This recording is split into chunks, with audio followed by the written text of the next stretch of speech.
Ассалаумағалейкум қазақ елі. Бүгін біз мынандай гравийді, жаңағы қиыршық тасты жағасына төгетін боламыз. Тоғанның бүгін 27 ақпан. Қазір әлі бізде күн салқын болып тұр. Бірақ осы суық өтсе күннің тез жылынуы болуы мүмкін. Сондықтан балық өсіру сезонына біз дайындалып жатырмыз. Шамамыз келгенше тоғанымызда қазір су құятын боламыз. Ол жайлы бөлек видеода көрсететін болам.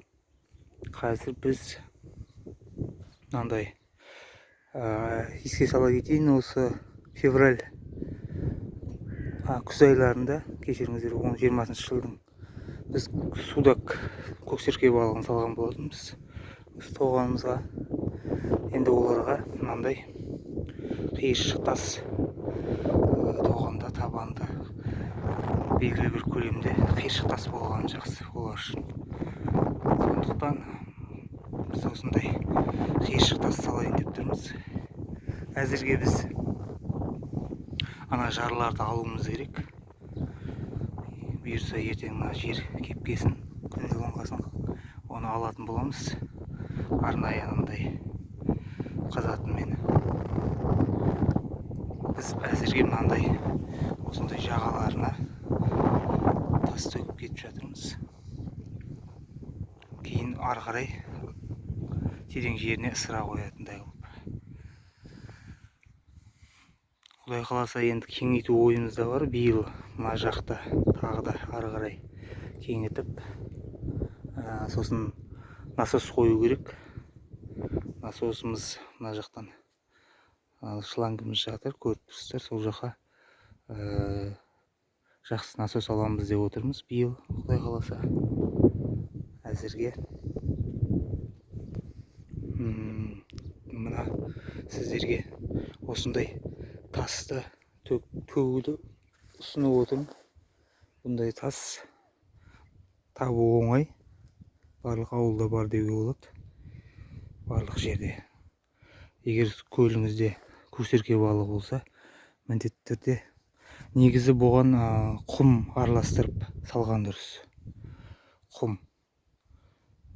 Қазір енді күн салқын болғасын мен сіздерге құм бұл жерге әкелгенім жоқ. Бірақ негізі бірінші құм тастап, үстіне осындай әрі жерге үстіне бірінші құм, одан кейін мына қиыршық тасты үстіне аударсаңыздар жақсы болады.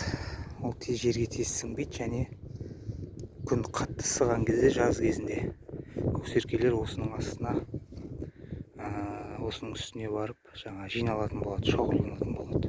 Негізі олар сондай қатты твердый грунт дейді, сондай қатты судың табанын жақсы көреді. Жаңа құмды тығыздалған, тек ана байқасаңыздар не басқан, табанын ил басқан, лай басқан, қара лай басып тұрған көлдерде көксерке аз жатқыш болса да ол жүре береді.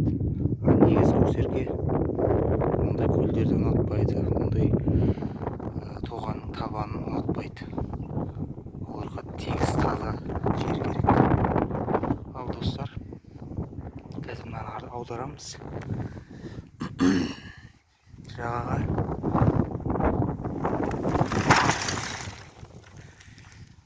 Мына осындай кәдімгі қиыршық тас.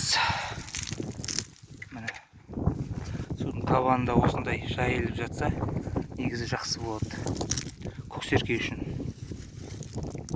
Мынандай кәдімгі қиыршық тас.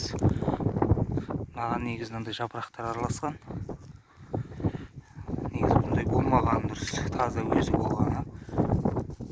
Біз енді осыны қалдыра береміз. Әзірше басқаларын тазалау қылып салатын боламыз. Достар, арнамызға жазылыңыздар. Осындай көлдеріңіз болсын. Өздеріңіздің бақшаларыңызда суда демалыңыздар. Қармақ салып, балық аулап, өздеріңізге керек балықты жеп дегендей аулап. Қош сау болыңыздар.